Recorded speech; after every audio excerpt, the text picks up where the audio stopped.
Hello students, 11th science ફિઝિક્સની અંદર chapter number 3 સુરેખ પથ પર ગતિ. લાસ્ટ લેક્ચરની અંદર આપણે ગતિ એટલે શું, વેગ, પ્રવેગ, સ્થાન, પથ લંબાઈ, ઝડપ, સરેરાશ ઝડપ, તત્કાલીન વેગ, તત્કાલીન પ્રવેગ વિશે આપણે ભણી ગયા. આજનો લેક્ચર જે છે એની અંદર આપણો ફર્સ્ટ ટોપિક પ્રવેગ આપણે ભણી ગયા. પ્રવેગ એટલે શું છે? તો પ્રવેગ એટલે કે વેગમાં થતા ફેરફાર અને સમયગાળાના ગુણોત્તરને આપણે તત્કાલીન પ્રવેગ કહીએ છીએ. ઓકે, તો હવે અહીંયા આગળ આ પ્રવેગ એટલે પ્રવેગ જે છે ધન, ઋણ અને શૂન્ય હોય તે માટેના x વિરુદ્ધ t ના આલેખ દોરવાના છે. પ્રવેગ ધન પણ હોઈ શકે છે, ઋણ પણ હોઈ શકે છે અને શૂન્ય પણ હોઈ શકે છે. વેગ પણ ધન, ઋણ અને શૂન્ય હોઈ શકે છે. તો જ્યારે આ પ્રવેગ ધન હોય, ઋણ હોય અને શૂન્ય હોય તો ત્યારે એ વખતનો એનો x વિરુદ્ધ t નો આલેખ આપણે દોરવાનો છે. તો જુઓ, ફર્સ્ટ આલેખ જે છે x વિરુદ્ધ t નો એ આપણને પ્રવેગ જે છે એ એટલે શું થશે? એ કોની સંજ્ઞા છે? પ્રવેગની છે. પ્રવેગ એટલે તો એક્સેલરેશન, બરાબર? એટલે અહીંયા આગળ એ કેવો લખ્યો છે મેં? ધન. જો ધીમે ધીમે ધીમે શું થશે? જેમ સમયમાં વધારો થશે એમ એનો સ્થાનાંતરમાં વધારો થાય છે, એટલે કે એના વેગમાં પણ વધારો થશે. ત્યારે પ્રવેગ આપણને કેવો મળે છે? ધન મળે છે. સારું, બીજો જે આલેખ છે, બીજા આલેખની અંદર શું થશે? તો બીજા આલેખની અંદર અહીંયા આગળ તમે જુઓ, ધીમે ધીમે સ્થાનાંતર જે છે વધે છે, પછી પાછું શું એમાં ઘટાડો થાય છે. એટલે એ વખતે અહીંયા નીચેની સાઈડ જાય છે, તો એ વખતે આપણને પ્રવેગ કેવો મળશે? ઋણ મળે છે. ત્રીજો જે આલેખ આપેલો છે એની અંદર પ્રવેગ આપણને 0 આપેલો છે. તો અહીંયા આગળ તમે જોઈ શકો છો આલેખ કેવો આપેલો છે? સુરેખ આપેલો છે. આલેખ સુરેખ ક્યારે મળશે? કે જ્યારે નિયમિત સમયગાળામાં સ્થાનાંતર જે છે એ પણ નિયમિત રીતે બદલાતું હોય ત્યારે એ વખતે આપણને આલેખ કેવો મળશે? સુરેખ મળશે. અને ત્યારે એ વખતે આપણને પ્રવેગ શૂન્ય મળશે. સારું, ચલો હવે અહીંયા આગળ ધારો કે કોઈ પદાર્થ છે તો t બરાબર 0 સમયે એનો વેગ કેવો લેવાનો? v0. લગભગ આપણે દરેક થિયરીના દાખલાની અંદર શરૂઆતનો વેગ જે છે એને v0 તરીકે લઈશું અથવા તો સ્મોલ u તરીકે લઈશું. ઓકે, તો અહીંયા આગળ આપણને પદાર્થનો t બરાબર 0 સમય શરૂઆતનો વેગ t બરાબર 0 સમય હજી કશું જ સ્ટાર્ટ થયું નથી, બરાબર? તો ત્યારે એ વખતે પદાર્થ પણ કેવો હશે? સ્થિર હશે. સ્થિર હશે ત્યાંનો શરૂઆતનો વેગ જે છે એને આપણે લઈ લઈએ v0. શરૂઆતનો સમય 0 અને થોડોક સમય એટલે કે t બરાબર 0 સમયે જો એનો વેગ v હોય તો સરેરાશ પ્રવેગ કેટલો? તો સરેરાશ પ્રવેગ એ that is equals to v minus v0 upon t minus 0. પણ t minus 0 શરૂઆતનો જે છે સમય કેટલો છે? 0 છે. એટલે અહીંયા t minus v0 ની જગ્યાએ શું મૂક્યું છે મેં? t જ મૂક્યું છે. તો આપણને અહીંયા આગળ પ્રવેગ માટેનું ઇક્વેશન મળશે સરેરાશ એ that is equals to v minus v0 upon t. તો નિયમિત પ્રવેગી ગતિ માટે સરેરાશ પ્રવેગનું મૂલ્ય એ સ્થાનાંતરના ગાળા માટે મળેલ પ્રવેગના મૂલ્ય જેટલું હોય છે. સારું, તો આપણે અહીંયા આગળ પ્રવેગ ધન હોય, ઋણ હોય અને શૂન્ય હોય ત્યારે એ વખતે x વિરુદ્ધ t ના આલેખ અહીંયા આગળ આપણે દોરીને સમજાવ્યા. નેક્સ્ટ ટોપિક છે નિયમિત પ્રવેગી ગતિ માટે v વિરુદ્ધ t. v એટલે તો વેગ અને t એટલે સમય. વેગ વિરુદ્ધ સમયના આલેખ દોરો અને સમજાવો. અહીંયા આપણે x વિરુદ્ધ t ના આલેખ લીધા હતા, સ્થાનાંતર વિરુદ્ધ સમયના. અહીંયા આગળ આપણે વેગ વિરુદ્ધ સમયના આલેખ લેવાના છે. સારું, તો જો પહેલો જ આલેખ આપણને આ રીતનો આપેલો છે. અહીંયા આગળ જો આલેખ જે છે ને સુરેખ બતાવ્યો છે, પણ શરૂઆતના સમયે એટલે કે જ્યારે આ જે છે અહીંયા આગળ આપણને t આપેલો છે, આ x અક્ષ ઉપર સમય આપેલો છે ને y અક્ષ ઉપર વેગ આપેલો છે. તો ઉગમ બિંદુ O છે ત્યારે એ વખતે એનો સમય કેવો છે? 0 છે. સમય 0 છે ત્યારે એ વખતે અહીંયા આગળ પદાર્થ જે છે એનો વેગ, પદાર્થ લઈ લો કાં તો કોઈ કણ લઈ લો, એનો વેગ અત્યારે કેટલો છે? v0 છે. એટલે કે t બરાબર 0 સમયે એનો વેગ કેટલો છે? v0 છે. અને જ્યારે સમય t જેટલો થાય છે એટલે કે t that is equals to t સમય t સેકન્ડે હવે આ પદાર્થ કાં તો એ કણ જે છે એ ક્યાં પહોંચે તો v જેટલા વેગે અહીંયા આગળ પહોંચે છે બરાબર હવે એનો વેગ કેટલો થઈ ગયો v t બરાબર 0 સમયે એનો વેગ v0 હતો t બરાબર t સમયે એનો વેગ કેટલો છે v છે તો ત્યારે અહીંયા આગળ આલેખ A માં પદાર્થ ધન પ્રવેગ સાથે ધન દિશામાં ગતિ કરે છે એમ કહેવામાં આવે છે તમે અહીંયા આગળ જોઈ શકો છો બરાબર પહેલું ચરણ છે અહીંયા આગળ અને એમાં પણ આ +x અને આ +y એટલે કે આ જે પદાર્થ જે છે એ ધન પ્રવેગ સાથે ધન દિશામાં ગતિ કરે છે એમ કહેવામાં આવે છે સારું એ જ રીતે આ બીજું જે છે હવે પદાર્થ જે છે એ શું કરે છે નીચેની સાઈડ આમ ગતિ કરે છે બરાબર તો ત્યારે પદાર્થ ઋણ પ્રવેગ સાથે ધન દિશામાં ગતિ કરે છે દિશા તો કેવી છે અહીંયા આગળ ધન જ છે આ પણ x અક્ષ અને આ પણ +y છે બરાબર તો દિશા કેવી થશે ધન થશે પણ ઋણ પ્રવેગ સાથે આના કરતા વિરુદ્ધ દિશામાં ગતિ કરે છે એટલે એવું કહેવામાં આવે છે કે પદાર્થ ઋણ પ્રવેગ સાથે ધન દિશામાં ગતિ કરે છે આ જે છે ધન દિશા અહીંયાથી આ પણ ધન દિશા જ થઈ પણ અહીંયા આગળ ધન પ્રવેગ સાથે અહીંયાથી એની વિરુદ્ધ એટલે કે અહીંયા શું કહેવામાં આવશે ઋણ પ્રવેગ કહેવામાં આવશે સારું અહીંયા આગળ આલેખ C એની અંદર તમે જુઓ આ +x છે આ +y છે પણ આ જે છે એ કયું છે -y અક્ષ છે બરાબર -y અક્ષ છે તો ત્યારે હવે અહીંયા આગળ આનો પ્રવેગ કેવો થઈ જશે પ્રવેગ જે છે એ ઋણ થઈ જશે અને દિશા પણ કેવી થઈ જશે ઋણ દિશા થઈ જશે એટલે એવું કહેવામાં આવે કે પદાર્થ ઋણ પ્રવેગ સાથે ઋણ દિશામાં ગતિ કરે છે સારું એના પછી આકૃતિ નંબર આલેખ નંબર D એની અંદર તમે જુઓ તો પહેલા t1 જેટલો સમયગાળો જે છે ત્યારે આ કોઈ પદાર્થ જે છે એ પદાર્થ શું કરે છે તો ભાઈ અહીંયા આગળ ધન દિશામાં ગતિ કરે છે શું કરે છે ઋણ પ્રવેગ સાથે ધન દિશામાં ગતિ કરે છે પણ t1 થી t2 જેટલા સમયગાળામાં t1 થી t2 t1 પછીનો જે સમયગાળો છે ત્યારે એ શું કરશે તો એ હવે ઋણ દિશામાં પહેલા ધન દિશામાં જ ગતિ કરે છે t1 જેટલા સમયમાં t1 પછીનો જે સમયગાળો છે એટલે કે t1 થી t2 જેટલા સમયગાળામાં હવે આ જે છે કઈ દિશા છે તો ઋણ દિશામાં એટલે કે ઋણ પ્રવેગ સાથે ઋણ દિશામાં આ પદાર્થ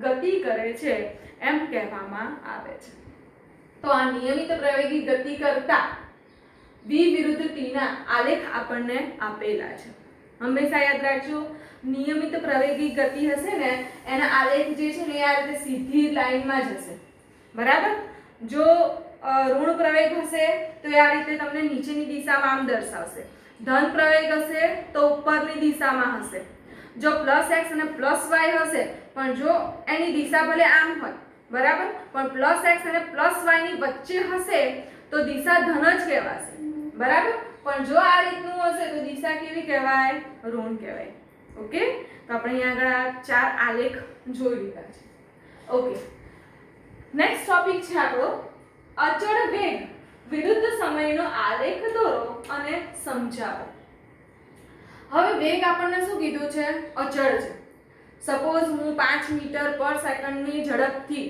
ગતિ કરું છું બરાબર હવે આ જે ગતિ કરું છું એમાં હું મારી સ્પીડ અહીંયા આગળ ક્યાંય ઘટાડતી નથી એટલા ને એટલા જ વેગથી હું ગતિ કરી રાખું છું એટલે કે સમય મારો વધતો જશે પણ વેગ કેવો રહેશે અચળ જ રહે છે તમે તમારું એક્ટિવા કે બાઇક હશે બરાબર કોઈ એક સ્પીડ જે છે એ તમે મિનિમમ પકડી રાખો છો કોઈ પણ એક સ્પીડ જે છે એ તમે પકડી રાખો છો ને એની એક ઝડપે અમુક અંતર સુધી તમે ગતિ કરો છો અમુક સમયગાળા સુધી તમે ગતિ કરો છો એનો મતલબ એવો થયો કે તમારો વેગ જે છે એ કેવો થશે અચળ થશે ઓકે તો હવે આ વેગ જ્યારે અચળ હોય ત્યારે વેગ વિરુદ્ધ સમયનો આલેખ દોરવાનો છે અને સમજાવવાનો છે તો જો અહીંયા આકૃતિમાં તમને આપેલું છે અહીંયા x અક્ષ ઉપર સમય આપેલું છે y અક્ષ ઉપર વેગ આપેલો છે સારું t બરાબર 0 સમયે એનો વેગ પણ કેવો છે 0 જ છે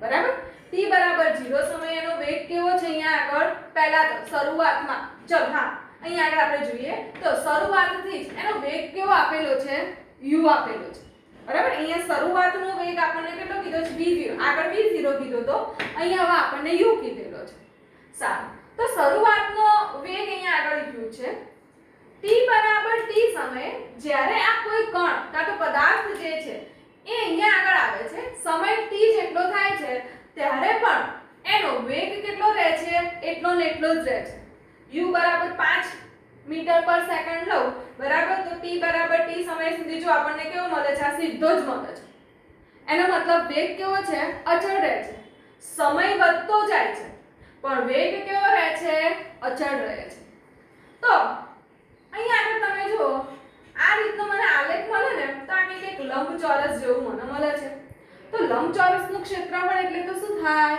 લંબાઈ ગુણ્યા પહોળાઈ અથવા તો પહોળાઈ ગુણ્યા ઊંચાઈ બરાબર અથવા તો લંબાઈ ગુણ્યા ઊંચાઈ વોટેવર જે પણ લો તો અહીંયા આગળ તમે આ જુઓ તો લંબચોરસનું ક્ષેત્રફળ આ લંબચોરસનું ક્ષેત્રફળ એટલે તો આટલેથી આટલી શું થઈ મારી ઊંચાઈ અને આટલેથી આટલું શું થયું મારી પહોળાઈ એટલે કે લંબચોરસનું ક્ષેત્રફળ that is equals to ઊંચાઈ ગુણ્યા પહોળાઈ ઊંચાઈ કેટલી છે 0 થી તો u એટલે કે કેટલી થઈ આ u થઈ પહોળાઈ કેટલી છે 0 થી તો t એટલે કે આ કેટલી થઈ t તો u t એટલે તો ut તો લંબચોરસનું આપણને ક્ષેત્રફળ કેટલું મળ્યું u t પણ u શું છે u એ વેગ છે અને t શું છે સમય એટલે કે આપણને ક્ષેત્રફળ કેટલું મળે છે તો વેગ ગુણ્યા સમય જેટલું મળે છે સારું હવે આપણે આગળ ભણી ગયા કે વેગ that is equals to સ્થાનાંતર ભાગ્યા સમયગાળો બરાબર સ્થાનાંતર ભાગ્યા સમયગાળો તો સ્થાનાંતર એટલે કે શું છે અંતર જ થાય તો x that is equals to શું થશે વેગ ગુણ્યા સમય શું થશે આ t નો હું આ સાઈડ લઈ દઉં તો x that is equals to વેગ ગુણ્યા સમય અહીંયા આપણને શું મળ્યું વેગ ગુણ્યા સમય પણ એની બરાબર શું છે ક્ષેત્રફળ છે એનો મતલબ એવું થયું કે આ ક્ષેત્રફળ એ પદાર્થે કાપેલા અંતર જેટલું હોય છે બરાબર કેમ કે વેગ ગુણ્યા સમય એટલે તો શું થાય અંતર થાય અને એની બરાબર શું મળ્યું છે આપણને ક્ષેત્રફળ છે એટલે કે આ ક્ષેત્રફળ એ પદાર્થે કાપેલા અંતર જેટલું છે આમ કોઈ પણ સમયગાળામાં પદાર્થે કાપેલું અંતર તે સમયગાળામાં v વિરુદ્ધ t ના આલેખ વેગ અને સમય વચ્ચે ઘેરાયેલ ક્ષેત્રફળ જેટલું હોય છે બરાબર એટલે કે ક્ષેત્રફળ એ પદાર્થે કાપેલા અંતર જેટલું હોય છે ક્યારે જ્યારે વેગ અચળ હોય ત્યારે અચળ વેગ વિરુદ્ધ સમય આપણને આ રીતનું આપેલું હોય ત્યારે એ વખતે એક એનું ક્ષેત્રફળ કેટલું હોય તો પદાર્થે કાપેલા અંતર જેટલું હોય છે તો એક આપણો આ ક્વેશ્ચન થઈ ગયો નેક્સ્ટ ક્વેશ્ચન છે નિયમિત પ્રવેગી ગતિના સમીકરણો આલેખની રીતે મેળવો મોસ્ટ ટાઈમપી ટોપિક આ જે નિયમિત પ્રવેગી ગતિના સમીકરણો જે છે એ તમારે આગળ પણ 12th માં પણ એ ત્રણે ત્રણ સમીકરણ આવશે જ એટલે આપણે બરાબર મોઢે કરવાના છે અને આ થિયરી જે છે એ પણ મોસ્ટ ટાઈમપી થિયરી છે ઘણી વખત પૂછાયેલી છે સારું તો આ નિયમિત પ્રવેગી ગતિના સમીકરણો આપણે મેળવવાના છે આલેખની મદદથી તો આ આલેખ આપણે v વિરુદ્ધ t નો આલેખ લેવાનો છે જો અહીંયા આગળ v વિરુદ્ધ t નો આલેખ અહીંયા આપેલો છે એની અંદર તમે જુઓ શરૂઆતમાં શું થાય છે તો શરૂઆતમાં એનો વેગ જે છે એ v0 છે બરાબર એનો વેગ કેટલો છે શરૂઆતનો વેગ v0 છે અને એ પછી એનો સમય કેવો થાય છે t થાય છે જો વેગ અચળ રહેતો હોય બરાબર તો આપણને અહીંયાથી એનો ગ્રાફ આવો મળશે પણ જો પદાર્થ નિયમિત ગતિ કરતો હશે તો એ વખતનો આપણનો ગ્રાફ કેવો મળશે અહીંયાથી આ રીતનો મળશે બરાબર તો હવે આપણને અહીંયા કંઈક આ રીતનો આલેખ મળે છે આ આલેખ જે મળે છે ત્યારે એ વખતે સપોઝ મારે અહીંયા આગળ આ નિયમિત પ્રવેગી ગતિ કરતો હોય ત્યારે એ વખતનો એનો પ્રવેગ જો શોધવો હોય તો આ શું થશે સુરેખા દેવાની સુરેખ બરાબર તો એની અંદર આ શું થશે રેખા AB તો આ રેખા AB નો ઢાળ કેટલો થાય હવે આગળ કદાચ તમે ભણી ગયા હશો કે ઢાળ હંમેશા શોધવો હોય તો y that is equals to mx plus c જો c ને હું અચળ ધારી લઉં c that is equals to 0 લઈ લઈએ તો y that is equals to શું થશે mx થશે અને એની અંદર જો હું m ને સૂત્રનો કરતા બનાવી દઉં જ્યાં y જે છે એ શું છે y અક્ષ છે m ને ઢાળ કહેવામાં આવે છે અને x એટલે તો x અક્ષ તો જો હું ઢાળના સૂત્રનો કરતા બનાવી દઉં તો m that is equals to શું થશે y upon x m that is equals to y upon x સારું હવે આ રેખા AB નો ઢાળ એટલે તો મને શું મળે છે પ્રવેગ મળે છે આપણે આગળ અહીંયા જોઈ ગયા બરાબર આ રીતે તો આ જે રેખા AB જે છે એ તો મને પ્રવેગ મળે છે તો આ પ્રવેગ that is equals to Rekha AB નો ઢાળ હવે મારે એનો ઢાળ શોધવો છે તો ઢાળ શોધવો હોય તો શું કરવાનું ચલો આપણને આ રેખા AB એટલે તો આ આપેલી છે સારું એની y અક્ષ એટલે તો આ થશે અને એને x અક્ષ એટલે તો આ થશે સારું તો y અક્ષ એટલે તો શું થશે BC શું થશે BC તો હવે આ BC કેટલા તો જો અહીંયા આગળ પહેલા એનો શરૂઆતનો વેગ કેટલો હતો v0 પછી એનો વેગ કેટલો થયો v જેટલો થયો બરાબર તો પહેલા 0 થી v0 છે અને પછી આ 0 થી તે આટલું અંતર જે છે એ કેટલું થયું v જેટલું થયું તો આટલેથી આટલો જે છે એ v છે a થી તે o સુધીનું જે છે એને આપણે v0 કહીએ તો આટલો જે છે bc આપણને કેટલો મળશે આખો v છે આટલેથી આટલો v0 છે તો આટલું અંતર કેટલું થયું તો એટલો વેગ મારો થશે v v0 ઓકે એ કેટલું થશે v v0 ચલો ફરીથી સમજાવું છું અહીંયા સપોઝ હું આનો વેગ લઈ લઉં v0 that is equals to અહીંયા આગળ 5 લખ્યા છે v that is equals to અહીંયા આગળ 10 લખ્યા છે બરાબર સારું તો આટલેથી આટલો વેગ કેટલો છે 5 અહીંયાથી આટલો વેગ કેટલો છે 10 0 થી તો 10 o થી તે આટલે સુધી સારું આ 10 છે અહીંયાથી આટલો 5 છે તો આટલા બધા કેટલા થયા 10 5 ઓકે એટલે અહીંયા આગળ થશે આપણે ખાલી ધારી લીધું હતું તમને સમજાવવા માટે તો આટલો જે વેગ થયો એ વેગ થશે v v0 ઓકે સારું તો આ જે છે એ થશે v v0 સારું છેદમાં x અક્ષ એટલે શું થશે તો x અક્ષ એટલે તો આ સમયગાળો એ કેટલો થશે ac એટલે તો કેટલો થશે તો ભાઈ t 0 અંતિમ માઈનસ પ્રારંભિક t t0 પણ t0 that is equals to શું છે 0 છે એટલે જ જુઓ હવે તમને એમ થયું છે કે મેડમે તો કહી દીધું કે પ્રવેગ that is equals to Rekha AB નો ઢાળ બરાબર તો કેમ એવું જ થાય તો આગળ આપણે પહેલા ભણી ગયા જો રેખા AB નો ઢાળ મેં કેમ લીધો તો વેગમાં થતો ફેરફાર ભાગ્યા સમયમાં થતો ફેરફાર એટલે તો આપણને શું મળે છે પ્રવેગ મળે છે એટલે જ પ્રવેગ that is equals to Rekha AB નો ઢાળ સારું ચલો હવે અહીંયા આગળ તો v v0 upon t સારું આ t ને હું અહીંયાથી આ સાઈડ લઈ દઉં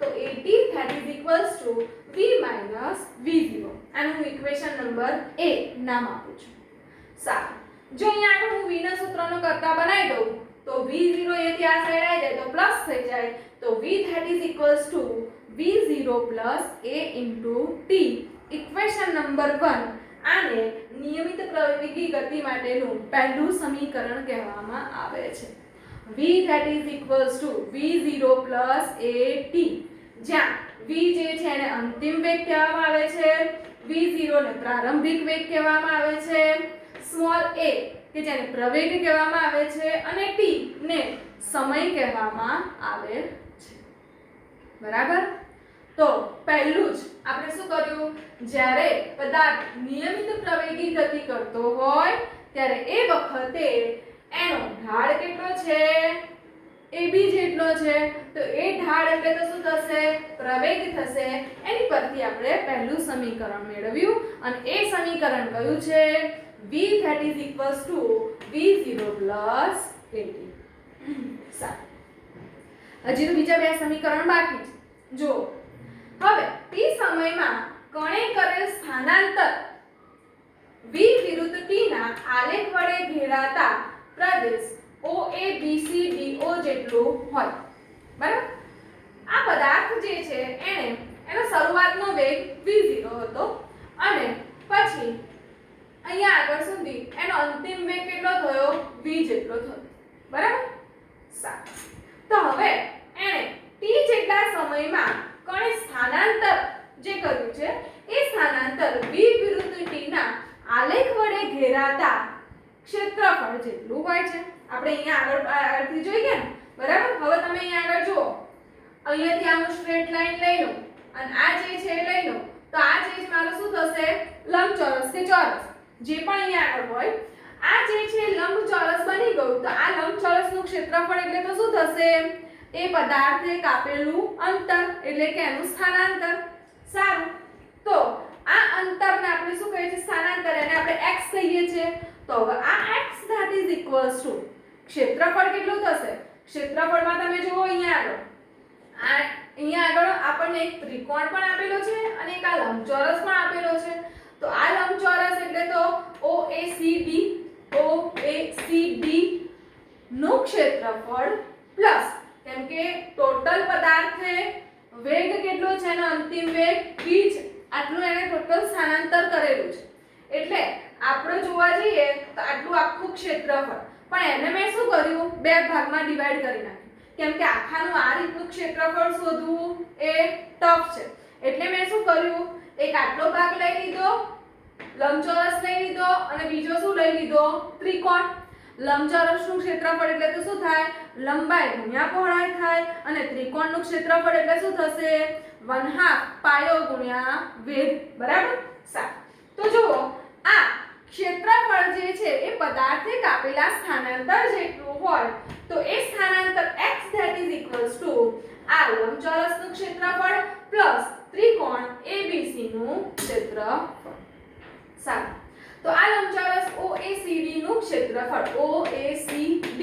નું ક્ષેત્રફળ એટલે શું તો ભાઈ આટલું એની લંબાઈ અથવા તો ઊંચાઈ ગુણ્યા એની પહોળાઈ એની ઊંચાઈ કેટલી છે તો v0 એની પહોળાઈ કેટલી છે તો t એટલે લંબચોરસ OACD નું ક્ષેત્રફળ એ થશે v0 * t સારું ચલો પ્લસ ત્રિકોણ ACB નું ક્ષેત્રફળ હવે ત્રિકોણનું ક્ષેત્રફળ એટલે તો શું થાય 1/2 પાયો ગુણ્યા વેધ સારું તો અહીંયા 1/2 પાયો આને આપણે શું કહીશું પાયો બરાબર હવે આ પાયો એટલે તો BC પણ BC એટલે તો કેટલા થાય તો v - v0 અને વેધ પાયો ગુણ્યા વેધ બરાબર તો અહીંયા આગળ આ BC ગુણ્યા AC 1/2 BC ગુણ્યા AC AC કેટલા છે AC t જેટલા છે તો અહીંયા ત્રિકોણનું ક્ષેત્રફળ કેટલું મળ્યું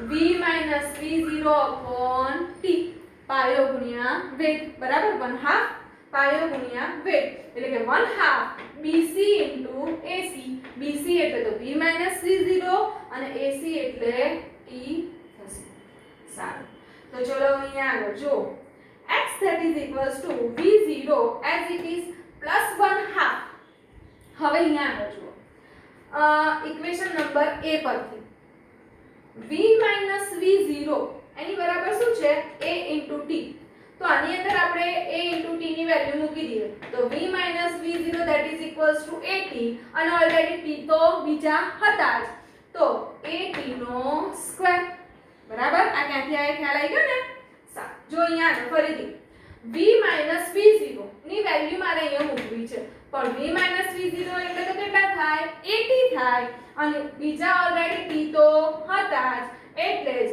1/2 80 નો સ્ક્વેર તો આ થયું આપણું ઇક્વેશન નંબર 2 નિયમિત પ્રવેગી ગતિ માટેનું બીજું equation x that is equals to v0t plus 1/2 at નો સ્ક્વેર ઓકે,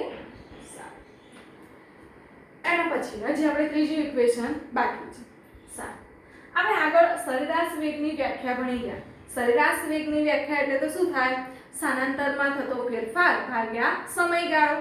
સારું, તો સરેરાશ વેગ ધેટ ઇઝ ઇક્વલ્સ ટુ સ્થાનાંતરમાં થતો ફેરફાર એટલે તો શું થાય? x - x0 t - t0. પણ t0 એટલે કે t બરાબર 0 અને એ સમયે એનું સ્થાનાંતર x0 કેટલું છે? 0 જ છે. બરાબર, એટલે x0 બરાબર 0 મૂકું અને t0 બરાબર પણ જો 0 મૂકી દઉં તો સરેરાશ વેગ એટલે તો શું થાય? આપણે અહીંયા આગળ વેગ કેટલા લીધા છે? એક પ્રારંભિક વેગ અને એક અંતિમ વેગ. બે વેગ લીધા છે. કોઈ પણ આપણે સરવાળો કરવો હોય તો શું, સરેરાશ શોધવો હોય તો આપણે શું કરીએ છીએ? એ બંનેનો સરેરાશ ભાગ્યા 2. બરાબર, 5 તમને આપેલા હોય તો શું થાય? 5 નો સરેરાશ ભાગ્યા 5. અહીંયા બે વેગ આપેલા છે એટલે કે એ બંનેનો સરવાળો ભાગ્યા 2. આ રીતે આપણે સરેરાશ શોધીએ છીએ ને, તો સરેરાશ વેગ v that is equals to v plus v0 ભાગ્યા 2. સારું, that is equals to x upon t. કેમ? કારણ કે x0 બરાબર 0 અને t0 બરાબર પણ 0. ઓકે, સારું, જો હું x ના સૂત્રનો કર્તા બનાવી દઉં, x ના સૂત્રનો કર્તા બનાવી દઉં તો that is equals to v plus v0 upon 2 into t. આ t ખાલી અહીંયાથી આ સાઈડ આવી ગયા, પણ એ શું થશે? એની જોડે ગુણાકારમાં થશે. એટલે આપણને આ સ્થાનાંતર માટેનું એક આ ઇક્વેશન મળ્યું. એને આપણે આપી દઈએ છીએ ઇક્વેશન નંબર 3. હા, પણ હજી આપણું આ નિયમિત પ્રાયોગિક ગતિ માટેનું ઇક્વેશન નથી. હજી આપણે એનું થોડુંક સાદું રૂપ આપવાનું છે. હવે આ t ની અંદર આપણે કિંમત મૂકવાની છે. આ ઇક્વેશનમાં t ની વેલ્યુ મૂકવાની છે. તો આપણે ઇક્વેશન નંબર એ જોઈ ગયા ને, આની અંદર જો હું t ના સૂત્રનો કર્તા બનાવી દઉં તો એ ક્યાં જશે? નીચે જશે. તો t that is equals to v minus v0 upon a થશે. સારું, તો અહીંયા આગળ t ની જગ્યાએ હું વેલ્યુ મૂકી દઉં v minus v0 upon a. So x that is equals to v plus v0 upon 2 into t ની જગ્યાએ v minus v0 upon a. સારું, પણ અહીંયા જો v plus v0 into v minus v0. આગળ તમે લોકો 9મા 10મા ધોરણમાં અવયવો ભણી ગયા. x minus y into x plus y that is equals to x square minus y square. તે જ રીતે જો v plus v0 into v minus v0 એટલે શું થશે? v square minus v0 નો સ્ક્વેર. સારું, નીચે જો બંનેનો ગુણાકાર થશે એટલે કે 2a. આ 2a ને અહીંયાથી આ સાઈડ લાવી દઉં તો v square minus v0 square that is equals to 2ax. v square minus v0 square that is equals to 2ax. Equation number 4 કે જેને નિયમિત પ્રવેગી ગતિ માટેનું સમીકરણ કહેવામાં આવે છે. બરાબર, તો આપણે અહીં આગળ આ ત્રણ સમીકરણ ભણી ગયા. ફર્સ્ટ જે છે v that is equals to v0 plus at. Second x that is equals to v0t plus 1/2 at square. Third v square minus v0 square that is equals to 2ax. Okay, સારું, પણ જો આ t બરાબર 0 સમયે આપણે સ્થાનાંતર કેટલું લીધું હતું? x0 that is equals to 0 લીધા હતા. પણ જો એ સ્થાનાંતર x0 જેટલું હોય, બરાબર, એ સ્થાનાંતર x0 બરાબર 0 ની જગ્યાએ x0 હોય તો અહીંયા આગળ ઇક્વેશન આપણું કેવું બની જશે?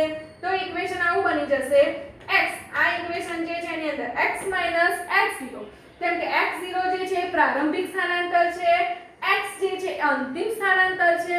તો અહીંયા આગળ તો આપણે સ્થાનાંતરમાં થતો ફેરફાર એટલે તો શું થાય? અંતિમ સ્થાન માઈનસ પ્રારંભિક સ્થાન એટલે કે x x0 that is equals to v0t plus 1/2 at square.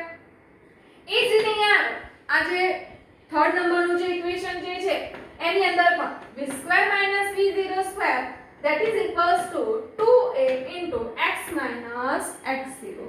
સ્થાનાંતર એટલે અંતિમ સ્થાન માઈનસ પ્રારંભિક સ્થાન. બરાબર, પણ આ ક્યારે? કે જ્યારે x that is equals to x0 હોય ત્યારે. બરાબર, જ્યારે એનું પ્રારંભિક સ્થાનાંતર જે છે એ t that is equals to 0 સમયે કેટલું હોય? x0 જેટલું હોય ત્યારે. ઓકે, તો મોસ્ટ ટાઈમ ઇક્વેશન નિયમિત પ્રવેગી ગતિ માટેના સમીકરણો આલેખની રીતથી મેળવો. ઓકે, તો આ આ ત્રણ ઇક્વેશન પણ તમારે યાદ રાખવાના છે. આની પરથી આગળ દાખલા પણ ઘણા આવશે. ઓકે, આજનો લાસ્ટ ટોપિક આપણો, એક કણ v0 જેટલા પ્રારંભિક વેગથી સુરેખ પથ પર અચળ પ્રવેગી ગતિ કરે તો nમી સેકન્ડમાં કાપેલું અંતર શોધો. શરૂઆતમાં એનો વેગ જે છે, પ્રારંભિક વેગ કેટલો છે? v0 જેટલો છે. ત્યારે એ વખતે સુરેખ પથ પર જ્યારે કોઈ કણ અચળ પ્રવેગી ગતિ કરે તો nમી સેકન્ડમાં એણે કાપેલું અંતર કેટલું? nમી એટલે તો કોઈ એક સેકન્ડ આપણે ધારી લઈએ, બરાબર? પહેલી સેકન્ડ, બીજી સેકન્ડ, ત્રીજી સેકન્ડ, એ રીતે આપણે જોવા જઈએ તો nમી સેકન્ડ.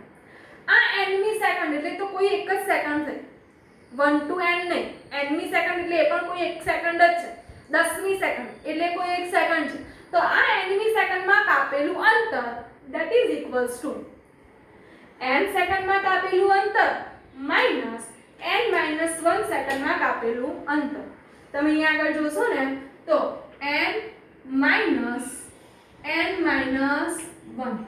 તો જો કૌંસ હું છોડી દઉં ને તો n minus n minus minus plus 1, એટલે આ nમી સેકન્ડ એટલે તો શું થશે? 1 સેકન્ડમાં કાપેલું અંતર. તો n સેકન્ડમાં કાપેલું અંતર માઈનસ n માઈનસ 1 સેકન્ડમાં કાપેલું અંતર. સારું, તો ચલો આ nમી સેકન્ડમાં કાપેલું અંતર કે જેને હું dn નામ આપું છું that is equals to. સારું, હવે આગળ આપણે ઇક્વેશન ભણી ગયા. t that is equals to કેટલા લેવાના છે? n લેવાના છે, n સેકન્ડમાં, બરાબર? n સેકન્ડમાં કાપેલું અંતર. તો આ t that is equals to n કયા ઇક્વેશનમાં? તો ઇક્વેશન નંબર 2 ની અંદર t that is equals to હું n લઉં તો મારું ઇક્વેશન કેવું બની જશે? x નું v0n plus 1/2 an નો સ્ક્વેર. ઓકે, આ આપણું ઇક્વેશન થશે ક્યારે? જ્યારે t that is equals to n second હોય એ વખતનું અંતર માટેનું ઇક્વેશન v0n plus 1/2 an નો સ્ક્વેર. t ની જગ્યાએ આપણે શું મૂકી દીધા? n મૂકી દીધા છે, કેમ કે t that is equals to શું લેવાના છે? n સેકન્ડ લેવાના છે. સારું, માઈનસ હવે t બરાબર કેટલા લેવાના?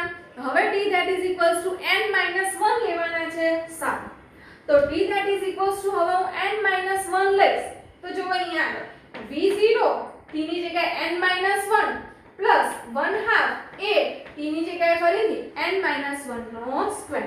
જો લખેલું છે અહીંયા આગળ. ઓકે, સારું, કૌંસ જે છે એ છોડી નાખીએ. v0n plus 1/2 an નો square minus v0n minus minus plus v0. સારું, અહીંયા આગળ minus plus minus 1/2 into a. હજી જો અહીંયા આગળ આ કૌંસ જે છે ને એને આપણે સાદુરૂપ આપી દઈએ x minus y નો square, x square minus 2xy plus y square. તો n minus 1 નો સ્ક્વેર એટલે કે શું થશે? n square